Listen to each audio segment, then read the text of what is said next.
Bonjour à tous. Alors je fais un petit écart parce que je suis Jean-Sébastien Steyer, un des responsables en fait du pilier Temps de l'évolution.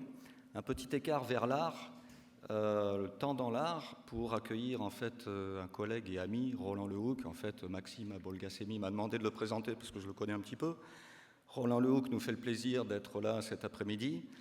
Il va nous parler de Voyage vers le futur. Roland Lehoucq est astrophysicien au CEA. Il est président des Utopiales, Festival international de science-fiction de Nantes. Il est directeur de collection Parallax, où les sciences sont extraites d'une manière très plaisante de la science-fiction. C'est une collection faite aux éditions Le Bélial. Il est conférencier, auteur aussi bien d'ouvrages de vulgarisation que d'auteur de science-fiction. Il est très connu pour son ouvrage Les sciences dans Star Wars notamment.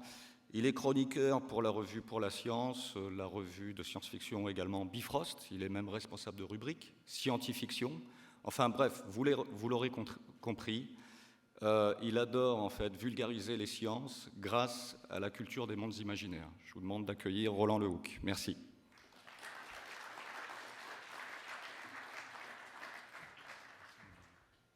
Écoute, Jean-Sébastien, merci pour cette présentation quasiment exhaustive et flatteuse. Effectivement, mon intervention tombe dans la gamme temps et art, parce que on va, alors je le vois moi, mais vous allez le voyez pas tout de suite. Ah voilà, ça arrive.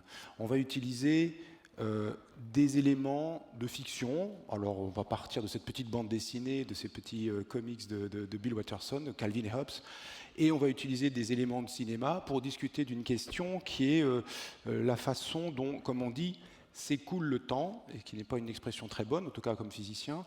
Et donc bien que ça tombe dans la rubrique temps et art, on va en fait faire de la physique. Bienvenue dans les astuces que j'utilise pour injecter de la physique et des sciences dans des endroits où on ne s'y attend pas. Alors, on voit dans cette petite bande dessinée de Bill Watterson, on voit que le petit jeune homme, là, il essaie d'utiliser... ah oui, non, c'est pas ça. Ça, c'est pour passer. Il n'y a pas de... Ah non, c'est pas grave, alors j'ai pas de laser. Donc, il essaie d'utiliser sa petite carriole pour vérifier une partie de la théorie d'Einstein de la relativité et de se dire, regarde, il paraît que plus on va vite, plus le temps ralentit. Donc, il y a l'idée d'un temps qui s'écoule, d'un temps comme un fleuve.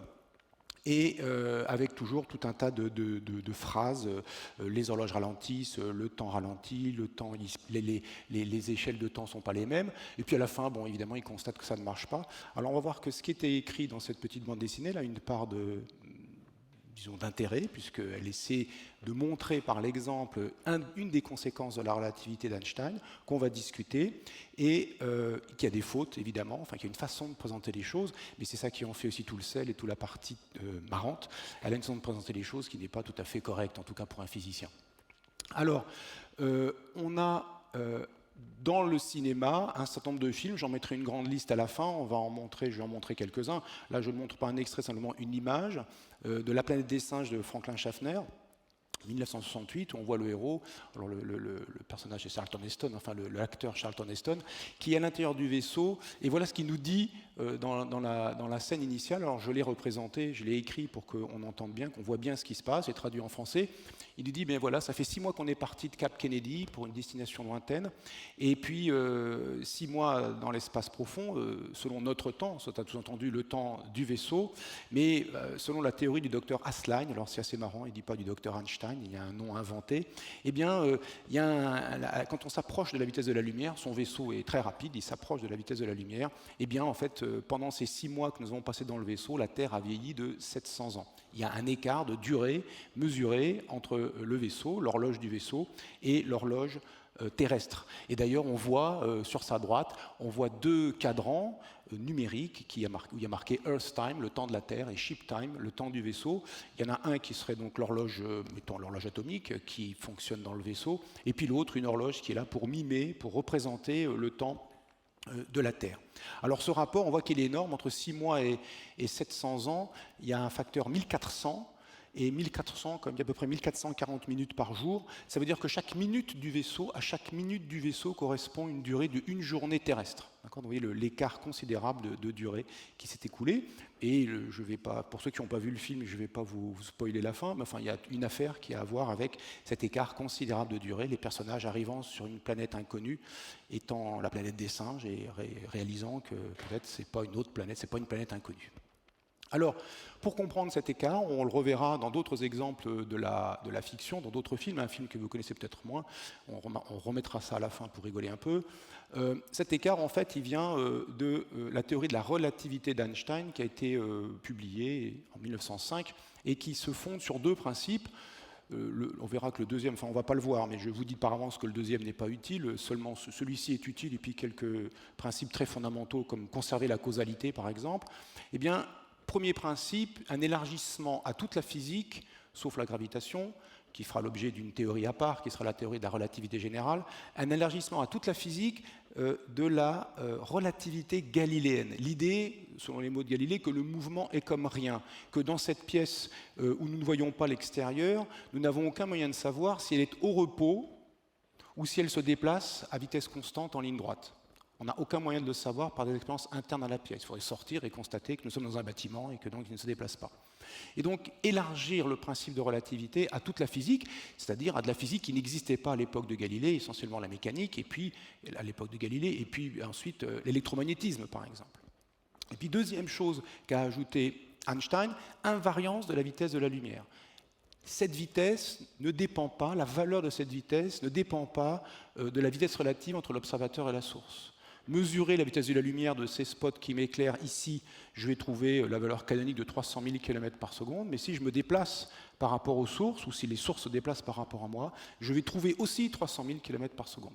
Et ça, c'est fondé essentiellement sur une expérience dite de Michelson et Morley dans les années 1890, qui ont pu montrer que la composition de la vitesse de la Terre avec la vitesse de la lumière, ou de la vitesse de la lumière avec la vitesse de la Terre, on aurait pu la Terre qui tourne à 30 km par seconde autour du Soleil, on aurait pu, en composant ces vitesses de façon galiléenne, trouver 300 000 plus 30 et 300 000 moins 30, en faisant la composition parallèle ou antiparallèle, eh bien on a trouvé 300 000 km par seconde tout le temps. Et maintenant, cette isotropie spatiale de la vitesse de la lumière, le fait que, quelle que soit la façon dont je compose la vitesse de la lumière avec la vitesse de la Terre, j'obtiens la vitesse de la lumière, la même valeur, 300 000 km par seconde, on l'a vérifié avec une précision relative de 10 puissance moins 17. D'accord ? 10 puissance moins 17. Je ne le dis même pas en pourcent parce que c'est 10 puissance moins 15%. Un millionième de milliardième de pourcent. Donc, essentiellement, la vitesse de la lumière est invariante par changement de référentiel. Voilà ce qu'on peut dire. Alors, deux conséquences à ces postulats. Le premier, par une expérience de pensée dont Einstein était friand, pas que lui, Galilée aussi, et bien d'autres physiciens très friands d'expériences de pensée. On est dans un wagon et un wagon qui est sur des rails. Dans ce wagon, qu'il soit au mouvement ou pas, ça n'a pas d'importance pour l'instant, on est à l'intérieur du wagon et on envoie un rayon lumineux vers l'avant et vers l'arrière et on se débrouille pour que ces rayons lumineux émis exactement au centre, de sorte que dans le wagon, je constate que le rayon lumineux qui part vers l'avant arrive en même temps que le rayon lumineux qui part vers l'arrière. Les deux événements, le rayon arrive à l'avant et le rayon arrive à l'arrière, sont simultanés pour un observateur qui est dans le wagon. Alors maintenant, on peut prendre le point de vue de quelqu'un qui regarde passer le wagon. Un chef de gare qui voit passer le wagon, vous à l'intérieur du wagon en train de faire votre expérience, comme la vitesse de la lumière est la même pour le chef de gare que pour vous, et que lui il va constater que la vitesse de la lumière doit rattraper l'avant du wagon, et à l'inverse, l'arrière du wagon avance vers la lumière va bien vite, et les wagons évidemment, pour que ça soit perceptible à nos sens, il faudrait des wagons, disons, extrêmement longs, un wagon, disons, de 300 000 km de long, ça commencerait à être intéressant pour que nos sens perçoivent les petits écarts. Là, il faudra faire ça de manière subtile, par des détecteurs tout à fait beaucoup plus efficaces que nos sens. Eh bien, le chef de gare, lui, va constater que la lumière arrive à l'arrière du wagon, va se produire avant l'événement, la lumière arrive à l'avant du wagon. Ces deux événements, qui étaient simultanés pour le passager, ne sont pas simultanés pour le chef de gare. Alors là, ça a une conséquence immédiate, c'est que la simultanéité de deux événements n'est pas une notion universelle. Et comme on définit le présent comme l'ensemble d'événements, de tous les événements qui sont simultanés à un événement donné, la notion de présent est une notion qui n'est pas universelle. Donc nous qui sommes fixes les uns par rapport aux autres, il y aurait des discussions, peut-être on les envisagera dans les questions, parce que tout le monde n'est pas à la même altitude. Mais nous qui sommes fixes les uns par rapport aux autres, nous pouvons nous mettre d'accord sur un présent commun, sur des plans de temps qui sont simultanés, d'événements plutôt qui sont simultanés. Mais si quelqu'un se met à courir sur la scène et sont présents, l'ensemble des événements simultanés à un événement donné ne seront pas les mêmes que pour nous. Deuxième postulat, qui va finalement généraliser un peu ça, avec une expérience d'autre expérience de pensée, celle de l'horloge à lumière. Une horloge à lumière, c'est deux miroirs face à face, distants d'une certaine distance, parfaitement parallèles, parfaitement réfléchissants. En pratique, on va faire rebondir de la lumière de bas en haut, tic, tac. Événement de départ, événement retour. Tic-tac, ça va faire une horloge. Ce n'est pas exactement comme ça qu'on fait des horloges, évidemment, des horloges atomiques, mais c'est le principe. Il faut bien sûr pratiquement que les miroirs soient très réfléchissants, il faut que les miroirs soient très parallèles les uns par rapport aux autres pour espérer que les allers-retours soient nombreux. Donc, on a deux événements qui sont séparés par une durée, l'événement départ, l'événement retour du faisceau lumineux, du rayon lumineux, et on peut s'amuser à calculer la durée qui sépare ces événements. C'est très facile, on est dans l'horloge elle est devant moi, tic-tac, la distance parcourue c'est 2 fois la distance qui sépare les miroirs, la vitesse c'est la vitesse de la lumière dans le vide, et bien la durée c'est 2 fois la distance, 2 fois l'écart entre les miroirs divisé par la vitesse de la lumière. Bon, il y a une équation, il y en aura d'autres. Attention, on est dans une conférence de physique, ça ne va pas rigoler. Alors, cette durée-là, on va l'appeler une durée propre, on va la qualifier de propre en un sens particulier pour les physiciens, qui est cette durée sépare deux événements qui sont produits au même endroit. Le tic du départ, enfin le tic était en haut et le tac en bas, mais le point de départ et le point d'arrivée sont au même endroit. Et il y a une durée qui sépare ces deux événements. Alors maintenant, on peut faire le point de vue de l'observateur qui voit passer l'horloge. Donc il a l'horloge qui est ici, puis un peu plus tard elle est là, et un peu plus tard elle est là-bas. Et donc il va voir le rayon lumineux qui se réfléchit, mais pour lui, que va-t-il voir? Eh bien, le rayon lumineux va faire tic et tac. D'accord? Je représenterai l'horloge à 3 instants différents, à l'instant de départ, à l'instant tic et à l'instant tac.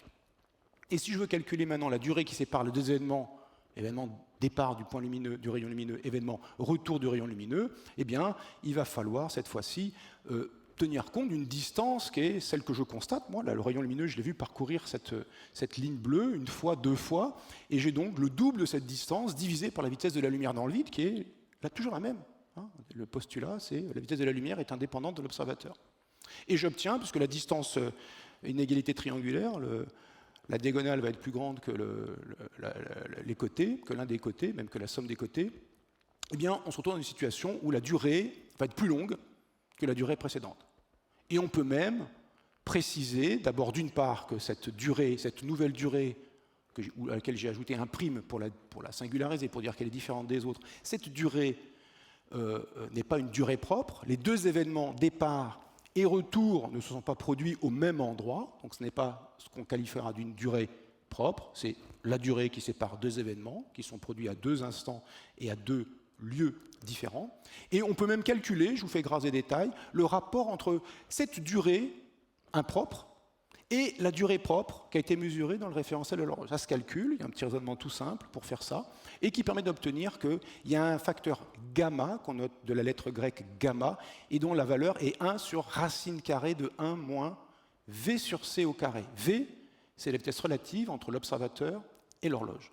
C, c'est la vitesse de la lumière dans le vide. Alors de là, on voit immédiatement que ce facteur gamma, il est plus grand que 1, toujours plus grand que 1, qu'il tend vers l'infini quand la vitesse tend vers la vitesse de la lumière. Donc cette vitesse qui est invariante par chemin de référentiel, c'est aussi une vitesse maximum. C'est aussi la vitesse la plus grande qu'on peut atteindre. Et on constate évidemment, il n'y a pas besoin d'avoir la formule, simplement de constater que la distance qui a l'air d'avoir été parcourue par la lumière est plus grande. La durée qui sépare les deux événements est plus grande dans un cas que dans l'autre, dans le cas de durée impropre, dans le cas des durées propres. Et la durée qui sépare deux événements, du coup, dépend de l'observateur. C'est une sorte de généralisation. Tout à l'heure, on parlait d'une durée nulle. Deux événements simultanés, ils sont séparés par une durée nulle pour l'observateur qui le constate. Et bien là, on est dans une situation où la durée, en général, qui sépare deux événements, dépend de l'état de mouvement de l'observateur.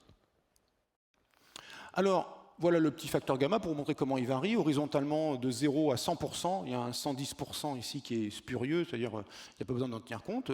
On voit que ce facteur gamma, il va aller à peu près 1 au départ, c'est-à-dire que durée propre et impropre sont quasiment les mêmes. Pour les vitesses ordinaires, les rapports sont extrêmement petits. Quand vous avez une vitesse qui est, mettons, de 3 mètres par seconde, une vitesse ordinaire, quelqu'un qui court, disons, sans courir très vite, 3 mètres par seconde, c'est 10 puissance 8 fois moins 100 millions de fois moins que la lumière, et donc le rapport des durées entre moi et quelqu'un qui court par rapport à moi à 3 mètres par seconde vont être de 10 puissance, quelque chose comme 10 puissance moins 8 au carré, donc 10 puissance moins 16 les écarts relatifs. Donc des écarts qui vont se chiffrer en millionièmes de milliardièmes de seconde par chaque seconde. Donc essentiellement, nos sens ne perçoivent pas ces différences pour les vitesses ordinaires. Alors on a pu faire des expériences avec, par exemple, 2 avions qui ont fait le tour de la Terre dans un sens, le tour de l'autre sens, et qui ont allé donc à des vitesses différentes et surtout à des vitesses relatives différentes par rapport à des horloges atomiques restées au sol. Et on a pu montrer que les écarts se chiffraient, calculés et comparés avec la mesure, se chiffraient en milliardièmes de seconde et étaient tout à fait cohérents. Dans le système GPS, on doit tenir compte de ces écarts. Les satellites du réseau GPS ou du réseau européen Galileo ou du réseau Beidou chinois ou comment il s'appelle le russe, j'ai oublié son nom, eh bien ils doivent tenir compte du fait que les satellites, les horloges atomiques à bord des satellites en orbite ont un mouvement relatif. Ils sont en orbite à quelque chose comme 7 km par seconde. On doit tenir compte de cette dérive, de cet écart de mesure de durée entre des satellites en mouvement par rapport au sol, pendant des satellites en mouvement par rapport au sol. Et on voit qu'on peut atteindre des vitesses extraordinaires, des rapports extraordinaires. Là, évidemment, j'ai arrêté à 10, mais ça monte à l'infini quand on s'approche infiniment proche de la vitesse de la lumière. Alors, une autre question qui avait beaucoup turlupiné Einstein, c'est aussi la façon dont on pourrait du coup synchroniser des horloges. C'est une question très concrète. J'ai 2 horloges, comment est-ce que je m'arrange pour qu'elles soient synchrones? Et c'est pas si simple, on ne peut pas dire il y a une horloge maître qui va dire il est midi. Alors l'horloge dit il est midi, il est midi, il est midi, il est midi, il est midi. Le signal il est midi se propage, au mieux à la vitesse de la lumière, et quand l'horloge lointaine reçoit le signal, eh bien, elle reçoit le signal il est midi à un moment qui n'est plus midi pour l'horloge maître, le temps que le signal progresse. Donc la question de la synchronisation des horloges a été importante pour Einstein, et c'était des questions toutes simples qui se sont posées. Voilà comment il propose la chose. Alors pour ça, il faut d'abord comprendre un tout petit peu ce qu'est ce diagramme qui va se remplir, un diagramme espace-temps. Horizontalement, un espace à une seule dimension, une ligne spatiale. C'est comme si mon mouvement était restreint à une seule dimension, seulement sur une ligne. Et puis verticalement, le temps, de sorte qu'on puisse représenter un diagramme espace-temps sur une seule feuille, sur une feuille à 2 dimensions. Alors, horizontalement, on a 1 minute lumière, un carré représente 1 minute lumière, et verticalement, un carré représente 1 minute, ce qui fait que dans ce diagramme-là, la vitesse de la lumière se déplace selon les diagonales des carrés qui sont dessinés. Voilà une horloge immobile. Voilà une horloge immobile dans l'espace, dans ce référentiel-là, elle ne bouge pas dans l'espace et le temps s'accumule, les durées s'accumulent, elle construit le temps par accumulation des durées propres qui lui sont associées. C'est vous qui êtes là posé et moi qui sommes là posés. Nous, on n'est pas strictement ponctuels, on est un peu des boudins, donc vous faites une sorte de boudin spatio-temporel. Cette salle, spatio-temporellement parlant, c'est des gens posés à des endroits spatialement, à peu près régulièrement répartis, et puis dans le temps, si j'utilise la 3e dimension comme le temps, eh bien vous vous déplacez dans le temps et ça fait des boudins spatio-temporels. Si vous bougez, on va voir ce qui se passe. Voilà la 2e horloge, et pour les synchroniser, on va procéder par échange de rayons lumineux. La première horloge envoie un rayon à la 2e, qui la renvoie immédiatement, et l'horloge qui émet et l'horloge qui reçoivent émettent leur temps. Le temps qu'elles ont construit par accumulation de durées successives, elles l'émettent. Ce sont des horloges qui émettent des ondes radio, par exemple, sous forme d'ondes radio. Et Einstein nous dit, ces 2 horloges seront synchronisées si le temps de réception pour l'horloge 2, en rouge, est égal à la moyenne des temps d'émission et de réception pour l'horloge 1, en bleu. Chacun peut le constater, puisque l'horloge 1 peut renvoyer ses informations, l'horloge 1 peut envoyer ses informations à l'horloge 2, et l'horloge 2 envoie la durée de réception, le temps, l'instant de réception à l'horloge 1. Et donc, du coup, ça veut dire que l'ensemble des points qui sont des événements qui sont sur cette ligne verte sont les événements qui sont synchrones avec l'événement pour H2, j'ai reçu le signal de H1. Pour l'horloge 2, j'ai reçu le signal de l'horloge 1. Et donc, on voit une ligne de simultanéité qui se dessine comme ça. Alors, si maintenant on voit des horloges... Alors, détail, ça c'est pour votre exaltation historique. réjouissez-vous des téléphones portables et des horaires de SNCF modernes, enfin ou pas, je n'en sais rien. Voilà comment se présentait le graphique de la marche des trains sur un chemin de fer à la fin du XIXe siècle entre Paris et Lyon-Perrache. On a horizontalement, c'est le temps, verticalement, c'est l'espace. Donc vous voyez, c'est un peu renversé par rapport à la façon canonique que les physiciens ont de représenter un diagramme espace-temps, où c'est horizontalement l'espace et verticalement le temps. Et on a, partant de Paris, on a des lignes qui vont vers Lyon, et la pente des lignes, l'inclinaison des lignes, c'est la vitesse du train. Parfois l'inclinaison est nulle, le train est à l'arrêt, parfois elle descend, et puis il y a les trains qui partent de Paris qui vont vers Lyon, et puis dans l'autre sens, les trains qui partent de Lyon pour aller vers Paris. Un diagramme espace-temps où vous avez tous les horaires de la journée de tous les trains avec toutes les pauses et toutes les durées des pauses qu'ils font à toutes les stations intermédiaires. Alors maintenant, si on a des horloges mobiles et qu'on veut les synchroniser, je pose la question parce qu'on a parlé de GPS et les satellites du GPS sont mobiles. Alors même diagramme tout à l'heure, mais maintenant dans toujours ce même référentiel, c'est quoi une horloge mobile? Eh bien c'est ça. Une horloge mobile, c'est quelque chose qui se déplace dans l'espace et dans le temps. Pour moi, je la vois se déplacer d'une certaine distance pendant une certaine durée. Et là, on voit qu'elle se déplace de 1 carreau horizontalement et de 3 carreaux verticalement. Donc sa vitesse, c'est 1/3 de la vitesse de la lumière.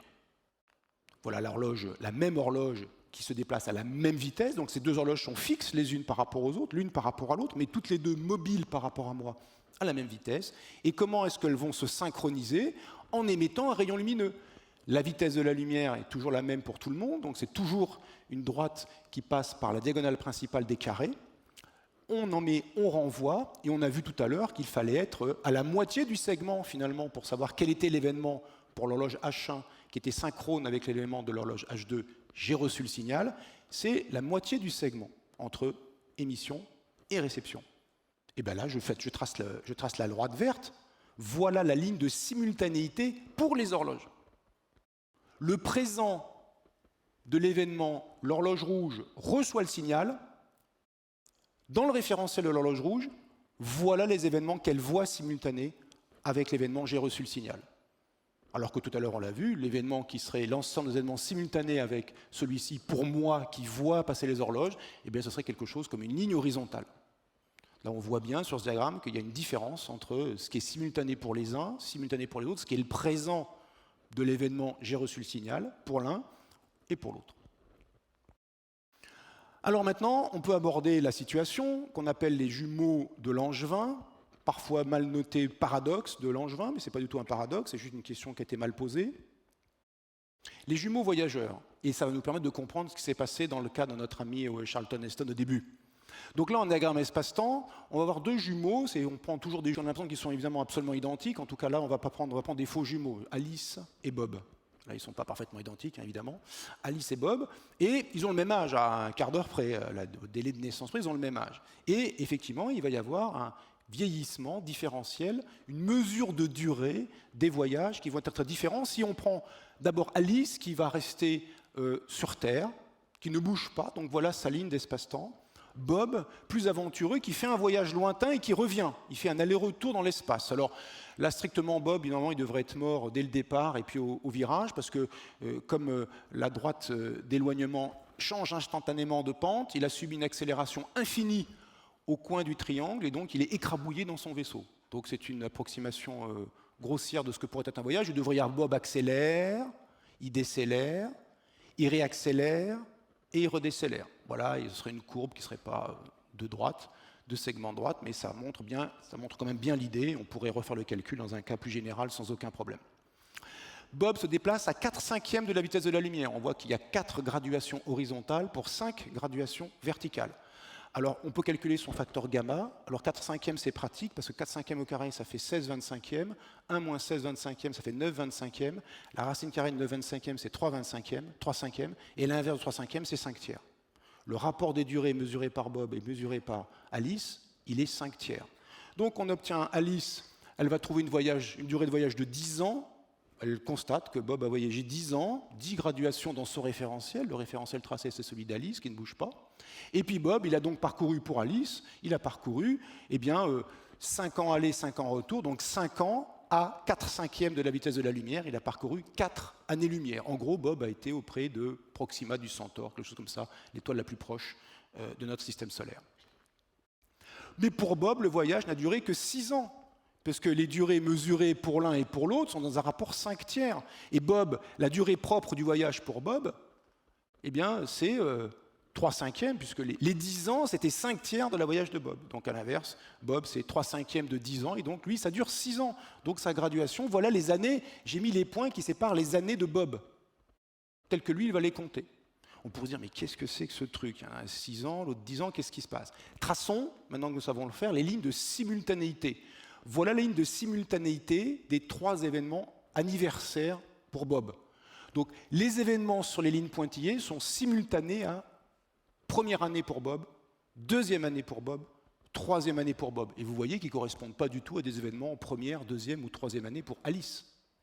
Et puis Bob fait demi-tour, et si je prends les événements maintenant correspondants, on voit qu'ils sont simultanés avec des événements qui sont vers 8, 9, 10. Ce qui est une façon de dire tout ce qui se passe entre, en gros, 2 ans pour Alice et en gros 8 ans pour Alice, en fait, tous ces événements-là, ils sont simultanés avec Bob a fait demi-tour. Il ne l'a pas fait instantanément, ça a pris du temps, il a un peu décéléré, puis il a réaccéléré, mais il y a eu tout un tas d'événements qui sont passés extrêmement vite du côté d'Alice, toute une durée qui a été extrêmement longue pour Alice plutôt, et puis que ça a été un très court temps pour Bob, et on voit qu'on peut mettre en bijection, en relation, tous les événements de Bob et tous les événements d'Alice. Il ne manque pas de temps, il n'y a pas de morceaux qui manquent, simplement les durées mesurées ne sont pas les mêmes. Et on peut affirmer, mais il faudrait le démontrer, que la durée propre, c'est-à-dire propre, c'est celle que vous avez avec vous, c'est ma montre qui est là. Ça, c'est ma durée propre, elle ne me quitte pas. La durée propre, ça mesure la trajectoire la longueur d'une trajectoire spatio-temporelle. Spatio-temporelle, dans l'espace et dans le temps. Trajectoire spatiale, si je fais un petit tour comme ça, ma trajectoire spatiale est un cercle, mais ma trajectoire spatio-temporelle, c'est une hélice. Si je mets comme troisième dimension le temps, j'ai fait un cercle dans l'espace et je me suis déplacé dans le temps simultanément, donc j'ai fait une hélice. La longueur de cette trajectoire, c'est la durée propre que j'ai mesurée entre l'événement je suis parti et l'événement je suis arrivé. Et c'est ça qui a mesuré cette longueur.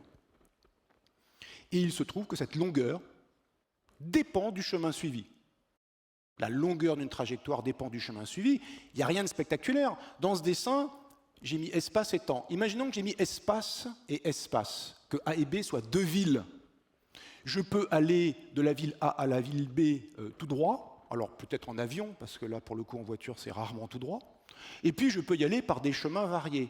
Nul n'est surpris que pour aller de A à B, la longueur du parcours en kilomètres dépend du chemin suivi. En gros, pour aller de Paris à Marseille, c'est plus court par Lyon que par Bordeaux. Ça ne surprend personne, parce que les chemins géographiques sont différents, donc on s'attend à ce que les chemins aient des kilométrages différents. On ne dit pas, toi qui as mesuré le chemin Paris-Marseille en passant par Lyon, tu as mesuré 800 km, toi qui es passé par Bordeaux, tu as mesuré, je ne sais pas, 1500 km, mais il y en a un qui avait un kilomètre ou un décimètre qui n'avait pas la même longueur que l'autre. Ils avaient les mêmes décimètres ou les mêmes kilomètres, simplement il y a plus de kilomètres sur un chemin que sur l'autre.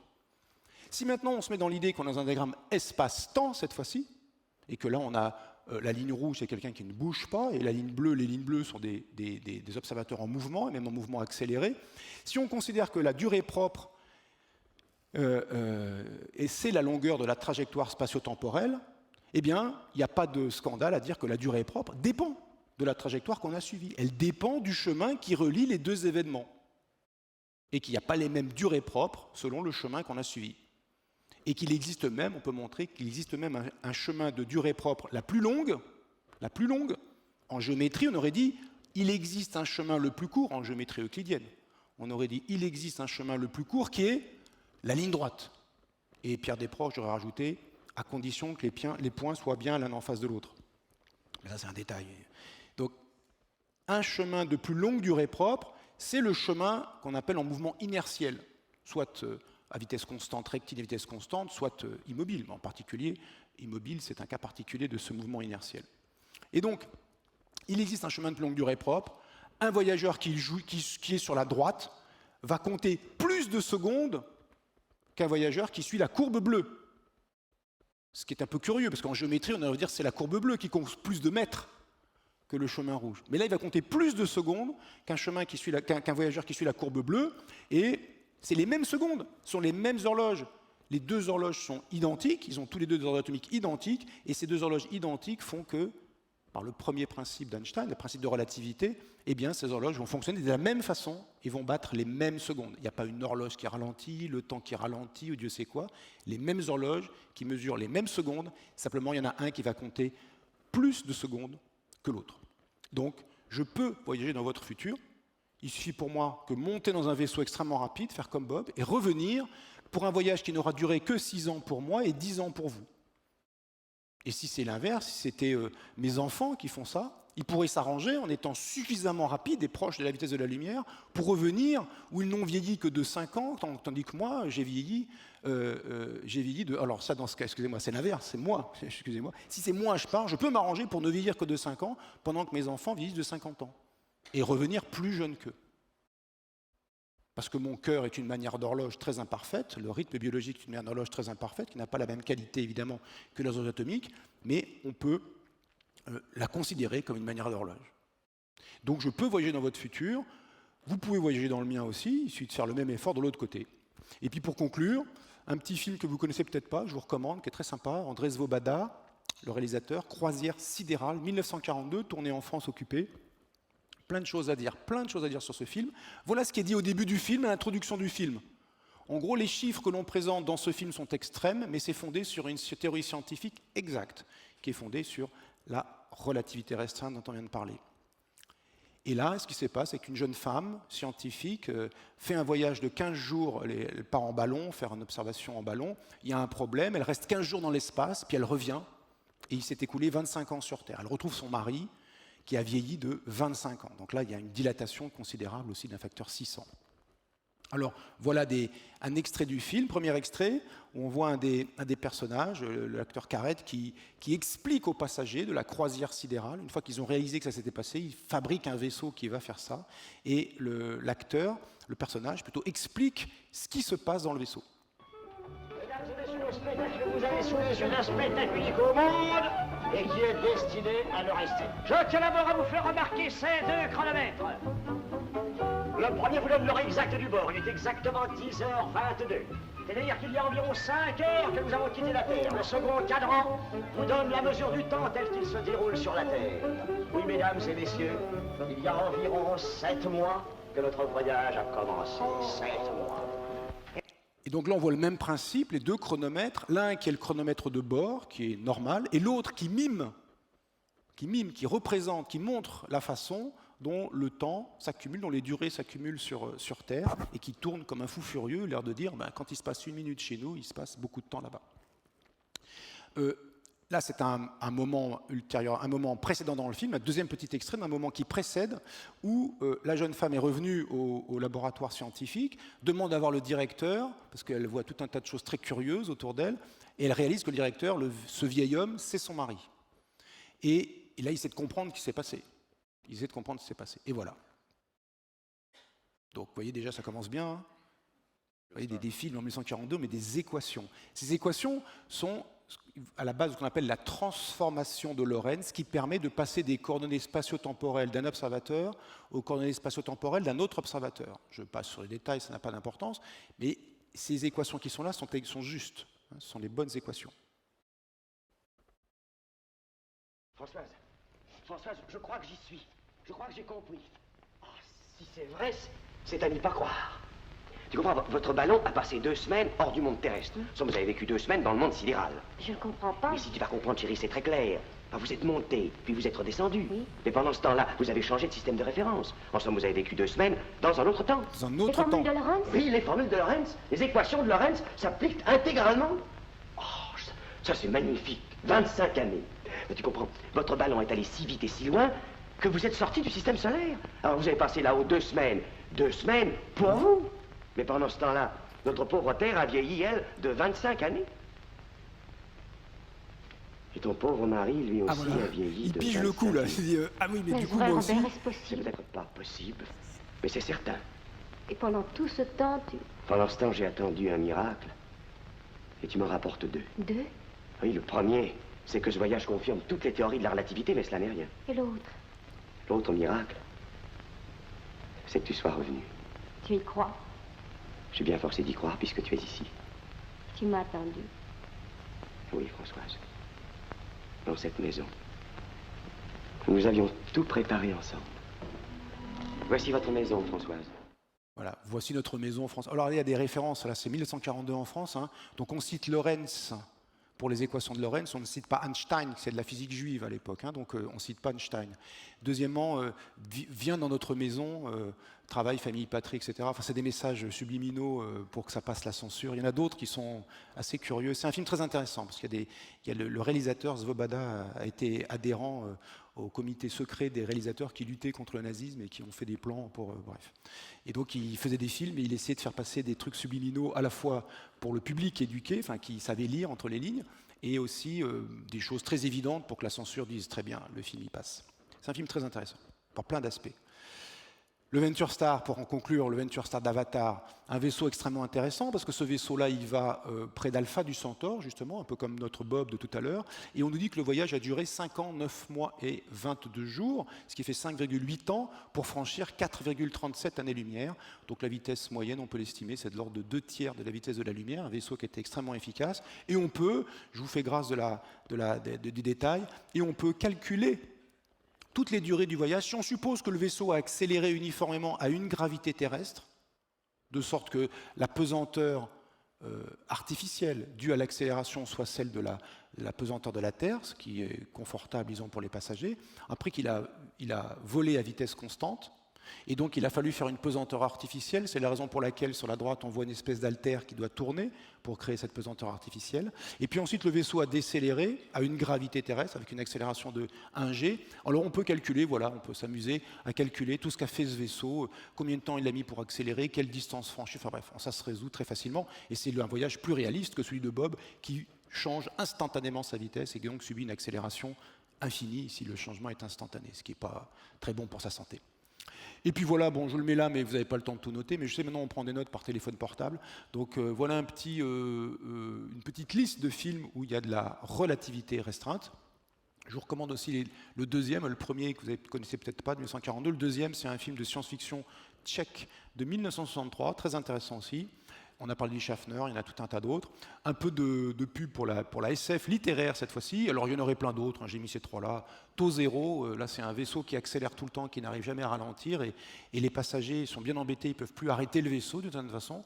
Mais ils se rendent compte que même s'ils arrivent à l'arrêter, leur vitesse, la vitesse qu'ils ont atteinte est si proche de celle de la lumière qu'en fait il s'est déjà passé des millions d'années sur Terre et que même s'ils font demi-tour, c'est trop tard. La Terre est peut-être plus là, les humains sont peut-être plus là, et donc ils sont comme des sortes de naufragés temporels à cause de cette dilatation considérable des durées.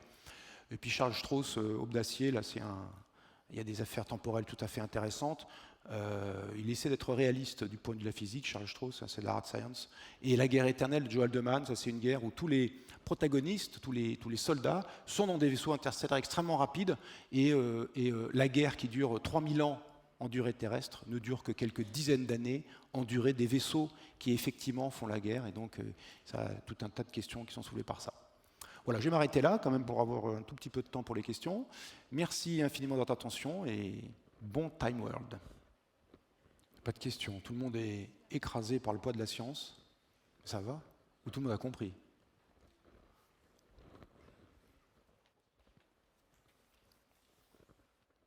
Bonjour, merci beaucoup. Faudrait-il pas trouver une autre expression que voyage vers le futur? Parce que c'est juste les durées qui ne sont pas les mêmes, mais c'est le futur on n'arrive d'un autre. pas dans le futur. Quand on dit le futur, on a l'impression que c'est un futur commun. Comme le temps, c'est une construction qui se fait par accumulation de durées successives, l'échelle de temps que je construis avec mes durées à moi et celle qu'un autre construit avec ses durées à lui qui ne sont pas les mêmes, s'il est en mouvement relatif par rapport à moi, eh bien, ce n'est pas les mêmes échelles de temps. Et donc, quand on dit le futur, on a l'impression qu'on a un futur commun, comme on a un présent commun. Donc, évidemment, on ne peut pas voyager dans le futur, on voyage dans le futur d'un observateur ou d'un autre. Donc, je peux voyager... Oui, mais on se retrouve bien dans le présent. On se retrouve On se retrouve bien dans le présent. Et du coup, ah oui, à un moment donné, on se retrouve à pression, parce que dans le voyage qui était indiqué, on est à vitesse relative nulle au départ, et puis il y en a un qui bouge, et puis qui revient. Non, mais c'est pour ça que je trouve que l'expression n'est pas très bonne, parce qu'on dit que les voyages dans le passé ne sont pas possibles, les voyages dans le futur sont possibles, ils ne sont pas plus possibles. Je peux voyager dans le futur d'un autre observateur, ça me paraît déjà beau, c'est ce que j'ai dit, et ça me paraît tout à fait correct au regard de la physique. Voilà, Donc dans le passé, non. Pour aller dans le passé, il y a toute Mais l'autre toute aussi la a part. voyagé dans mon futur. On s'est quitté il m'a quitté 25 ans avant. Non, mais simplement, Moi, les je l'ai durées quitté écoulées ne 6 sont mois pas les avant, mêmes, mais- et donc je vois des choses. Si je veux voir la Terre dans 2000 ans, si je ne fais rien de spécial, je serai mort bien avant. Si je veux voir la Terre dans 2000 ans, par contre, je peux, moyennant techniques dont nous ne disposons pas, faire un voyage extrêmement rapide pendant la durée qui convient et revenir. Non, mais je suis bien d'accord, j'ai parfaitement compris. Et donc, mais je simplement, je trouve que c'est pas le bon terme. Ah bon, si vous avez compris. Puisque quand on dit que le voyage dans le passé est impossible, il est aussi impossible que le voyage dans le vrai futur, qui serait de se retrouver dans le futur de la personne et ensuite de se retrouver dans un présent qui est un passé de ce futur. Bon, admettons. Mais en tout cas, on peut donner un sens à ça. Je peux me retrouver plus jeune que mes enfants. Voilà. Il y a une solution à ça. C'est possible. Et une solution qui n'est pas par des manipulations génétiques. Plus jeune en durée. Moi j'avais une question par rapport au graphique avec Alice et Bob. On a l'impression que, peut-être je me trompe, mais que le temps est plus différent au moment du changement de vitesse. Alors, il a été fait quand Bob change de référentiel, finalement. Il était dans un référentiel qui s'éloigne à vitesse constante, et puis il saute dans un référentiel, si j'ose dire, qui revient, qui est à la vitesse opposée, et qui donc revient vers la Terre à vitesse constante. Alors en pratique, c'est pas comme ça que ça se passe. Il faudrait que Bob, la trajectoire de Bob, la vitesse augmente, et puis il s'arrête, et puis il repart. Donc il a une forme qui n'est pas du tout un triangle, mais quelque chose qui est beaucoup plus continu du point de vue de l'accélération, de sorte que jamais il ne dépasse la vitesse de la lumière, et deux, il ait des accélérations raisonnables, en tout cas pour sa survie, si on veut qu'il revienne vivant. Donc il n'y a pas de... On peut, si tout est continu, là il y a une discontinuité quand on change de côté. Bob allait par là, puis d'un coup il va par là, il y a clairement une discontinuité à cet endroit-là. On peut rendre la chose continue en disant je décélère, puis une fois que je suis arrêté, je réaccélère, puis je décélère et j'arrive sur Terre. Et à ce moment-là, on peut faire une bijection vraiment 1 à 1 entre les points les instants de Bob et les instants d'Alice. On peut le faire sans aucun problème. Là, c'est comme si l'instant de retournement, l'instant de durée nulle, où c'est retourné instantanément, à cet instant de durée nulle ou très faible, correspond toute une grande durée. Donc là, c'est peut-être ça qui vous chagrine un peu. C'est un cas extrême qui permet de montrer l'idée des choses, mais ça se recalcule. C'est ce que j'ai fait, par exemple, pour le cas du Venture Star. Ça se recalcule sans problème avec une accélération, décélération, même qui peut varier dans le temps, l'accélération. Enfin, ça se calcule très bien. Et on a une parfaite correspondance 1 à 1 entre les instants de Bob et les instants d'Alice. Bon, on me dit que la vie est dure et qu'il faut respecter le temps. On est à Time World ici quand même. Merci beaucoup de vos questions et de votre attention. Merci. J'oublie rien. Alors, la question défi de cette conférence, je vous la rappelle, c'était « Peut-on voyager vers le futur ?» Une conférence donc à la charnière du temps dans l'art et du temps mesuré. Alors, comme vous l'avez rappelé en introduction, c'est une question qui évidemment a inspiré de nombreux artistes. C'est une question qui est au cœur de la science-fiction, à la fois les films de science-fiction et les romans de science-fiction. Mais on peut se demander, que dit la physique de ces voyages vers le futur ? Et on peut, à juste titre, se tourner vers la relativité restreinte d'Einstein de 1905, dont vous avez rappelé les deux principes fondamentaux, à la fois le principe de relativité et l'invariance de la vitesse de la lumière, qui a été vérifiée avec une extrême précision. Et vous avez mis en lumière deux conséquences importantes de la relativité restreinte. La première, c'est qu'il est impossible de définir une simultanéité entre des événements. Et vous l'avez montré avec cette expérience des wagons, qui montre que deux événements peuvent paraître simultanés pour quelqu'un qui est dans le wagon et ne peuvent ne pas paraître simultanés pour quelqu'un qui est sur le quai de la gare. Et donc, conséquence importante, on ne peut pas définir une notion universelle de présent. Et puis la deuxième conséquence, c'est ce qu'on appelle la dilatation des durées, ce que vous avez montré avec l'horloge formée de deux miroirs, avec un photon entre les deux miroirs qui fait tic-tac. Je tiens à souligner qu'il s'agit en fait d'une illusion, cette dilatation des durées, qui est liée en fait à notre conception de l'espace. Nous sommes restés dans une conception newtonienne de l'espace, tout simplement, comme vous l'avez remarqué, parce que nos vitesses relatives sont très très faibles devant la vitesse de la lumière. Pour commencer à avoir des effets relativistes, il faut être à 90% de la vitesse de la lumière pour avoir ce facteur de gamma au moins égal à 2. Et de ce fait, on a l'impression d'une dilatation des durées, alors que simplement il s'agit d'une conséquence immédiate du fait que notre univers, notre espace-temps n'est pas euclidien comme Newton le disait, mais est en l'occurrence hyperbolique, donc avec une géométrie un peu plus complexe. Alors, Einstein s'est posé la question de savoir comment synchroniser deux horloges. Donc, vous avez montré par deux exemples comment on peut synchroniser d'abord deux horloges fixes et puis deux horloges mobiles. Et vous avez montré qu'on peut définir par convention une ligne de simultanéité qui en fait représente différents événements qui pour une certaine gamme d'observateurs apparaîtront simultanés. Alors, avec ce bagage physique, en l'occurrence, vous êtes revenu à cette question de savoir si l'on peut voyager vers le futur avec le paradoxe notamment des jumeaux de Langevin, que vous avez décidé d'appeler Alice et Bob, en montrant que Alice, si elle reste 10 ans sur Terre et que Bob part dans une fusée à 80% de la vitesse de la lumière, eh bien, il n'aura vécu que 6 ans. En fait, on appelle cela un paradoxe, mais il n'y a rien de paradoxal à cela, puisque, comme vous l'avez remarqué, les horloges d'Alice et Bob mesurent les mêmes secondes. Si Alice et Bob prenaient leur pouls, le pouls n'accélérerait pas ou ne ralentirait pas. La seule différence entre Alice et Bob, c'est que ces deux observateurs ont suivi dans le diagramme d'espace-temps que vous avez présenté, des lignes d'univers différentes, donc des trajets différents dans ce diagramme, qui n'est pas, encore une fois, un diagramme espace-temps de Newton. Et donc, Alice et Bob ont des durées propres différentes qui sont fonction du chemin qu'ils parcourent dans ce diagramme espace-temps. Et donc, la réponse à la question de cette conférence, c'est que oui, on peut voyager dans le futur de quelqu'un d'autre, à condition de se déplacer très rapidement, à des vitesses proches de la lumière, de ce quelqu'un d'autre, justement. Monsieur, dans l'audience, était un peu gêné par le terme « futur ». Je pense que ce que vous vouliez souligner, c'est ce qui est impossible, ce sont en quelque sorte les voyages instantanés dans le futur. Et en fait, je dirais simplement, pour résoudre cette apparente contradiction, que dans votre version Roland Le Houcq, le fait de voyager dans le futur prend du temps, malgré tout, puisqu'il faut qu'une certaine durée s'écoule pour nous, qu'une autre certaine durée s'écoule pour d'autres observateurs, et simplement que la durée qui s'est écoulée pour nous, notre durée propre, soit plus courte que celle pour l'observateur dont on va voyager dans le futur. Voilà, et puis je termine par une petite remarque liée au film que vous nous avez présenté, Croisière sidérale de 1942.